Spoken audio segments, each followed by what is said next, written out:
लेकिन अब वहां एक भी जहाज नहीं है। सेंटकॉम ने यह आरोप लगाया है कि ईरान दशकों से अंतर्राष्ट्रीय शिपिंग को परेशान और निशाना बनाता रहा है। 11 जहाज ओमान की खाड़ी में तबाह किए गए हैं। अमेरिकी सेना ने बड़ा एक्शन लिया, 11 ईरानी जहाजों को तबाह कर दिया है। सेंट्रल कमांड ने इसका दावा किया है।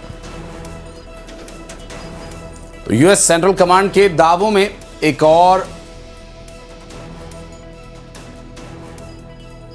अपडेट देखने को मिल रहा है, जहां जो ये तस्वीर आप देख रहे हैं, दरअसल ये उसी खाड़ी स्थित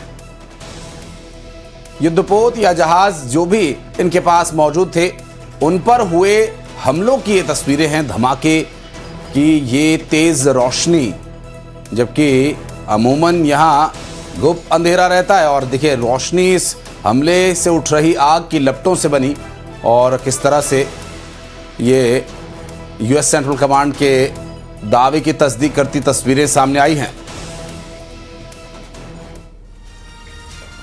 तो वहीं ईरान पर अमेरिका और इजराइल के हमले का आज चौथा दिन है। कल यानी कि तीसरे दिन ईरान ने पश्चिम एशिया के 4 देशों में 6 अमेरिकी बेस पर हमला किया। कुवैत में अमेरिका के 3 फाइटर जेट क्रैश हो गए, जबकि अमेरिका ने कहा कि कुवैत ने इन फाइटर जेट्स को दुश्मन का विमान समझकर निशाना बनाया। सभी अमेरिकी पायलट सुरक्षित हैं। और दूसरी ओर ईरान के टॉप नेशनल सिक्योरिटी अधिकारी अली लारिजानी ने कहा कि ईरान अमेरिका से कोई बातचीत नहीं करेगा। ये बयान उन खबरों के जवाब में आया है जिसमें कहा गया था कि ईरान ने अमेरिका से फिर से बातचीत शुरू करने की कोशिश की है।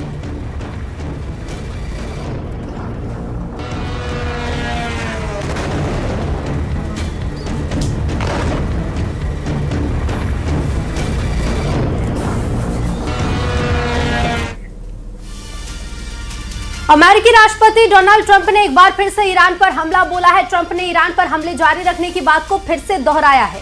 दरअसल व्हाइट हाउस में अपनी प्रेस कॉन्फ्रेंस के दौरान ट्रंप ने कहा कि ईरान में हमारा एक्शन जारी रहेगा, और ट्रंप ने ईरान को आतंक का स्पॉन्सर बताया और साथ ही बोले कि हम ये पक्का कर रहे हैं कि दुनिया का नंबर 1 आतंक का स्पॉन्सर कभी भी न्यूक्लियर हथियार हासिल न कर सके। उसके पास कभी न्यूक्लियर हथियार ना हो, ईरान के एटमी ठिकाने नष्ट करेंगे।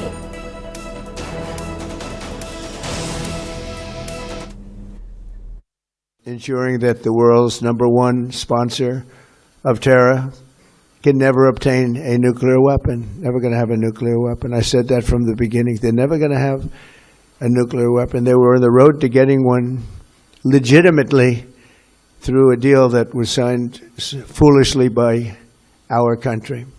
And finally, we're ensuring that the Iranian regime cannot continue to arm, fund, and direct terrorist armies outside of their borders. और अमेरिकी राष्ट्रपति डोनाल्ड ट्रंप ने महायुद्ध को लेकर एक और बड़ा बयान दिया। ट्रंप ने कहा कि ईरान के खिलाफ सैन्य कार्रवाई की 4 से 5 हफ्ते की तैयारी की गई थी और जरूरत पड़ी तो ऑपरेशन लंबा चलेगा। ट्रंप ने ईरान के खिलाफ ऑपरेशन एपिक फ्यूरी को बड़ा सैन्य ऑपरेशन बताया। साथ ही कहा कि ऐसा अभियान दुनिया ने नहीं देखा होगा। हमारे पास दुनिया की सबसे शक्तिशाली सेना है। ट्रंप ने ईरान के 9 सैनिक जहाज के डुबो देने का दावा भी किया। तो वहीं ट्रंप ने यह भी कहा कि उन्होंने जनरल सुलेमानी को मारा था। 2015 में ईरानी जनरल कासिम सुलेमानी की ड्रोन हमले में मौत हो गई थी। इसे लेकर भी ट्रंप ने बड़ा दावा किया है। We have the strongest and most powerful by far military in the world, and we will easily prevail. We're already substantially ahead of our time projections, but whatever the time is, it's okay. Whatever it takes, we will always, and we have right from the beginning, we projected 4 to 5 weeks, but we have capability to go far longer than that. और इधर Iran युद्ध में अब Greece की entry भी हो चुकी है। बड़ी खबर यह है कि साइप्रस की रक्षा के लिए ग्रीस ने फाइटर जेट भेजा है और ईरानी ड्रोन हमलों के बाद ग्रीस का इस पर बड़ा कदम देखने को मिला। दरअसल ग्रीस की एयरफोर्स ने F-16 को साइप्रस में तैनात किया हुआ है और ऐसे में ईरान की तरफ से भेजे जा रहे ड्रोन्स का इंटरसेप्शन और संभवतः मिसाइली हमलों को नाकाम करने के इरादे से यहाँ पर ये मदद भेजी गई है। और ये तस्वीरें दरअसल उस बेस की हम आपको दिखा रहे हैं जहाँ पर F-16 साइप्रस में लैंड हुआ, और उस दौरान की कुछ तस्वीरें ईरान युद्ध के बीच सामने आ रही हैं। और ऐसे में ग्रीस अब साइप्रस की रक्षा के लिए अपने विमान भेज रहा है।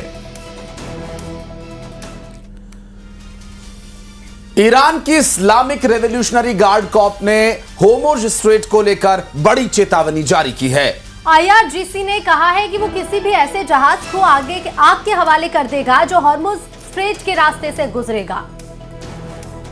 इस धमकी के बाद होर्मुज स्ट्रेट में जहाजों के गुजरने का प्रतिशत 70% तक कम हो गया। करीब 150 तेल और गैस के टैंकर्स वहीं रुक गए। वहीं अमेरिका ने दावा किया कि होर्मुज स्ट्रेट से सभी जहाज सुरक्षित गुजर रहे हैं और इस दौरान किसी भी तरह की समस्या न हो,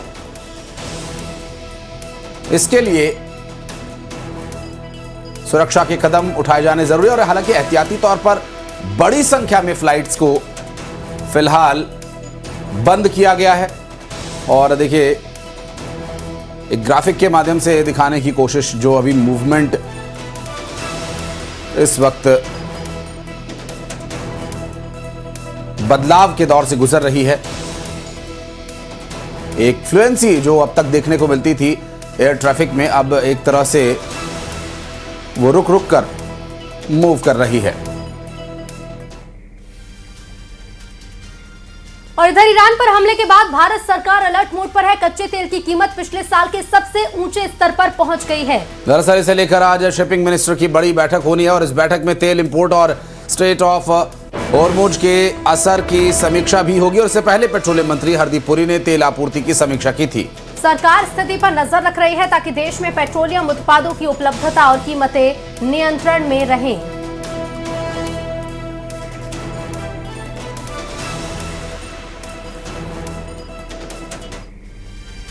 और इधर ईरान, इजरायल और अमेरिका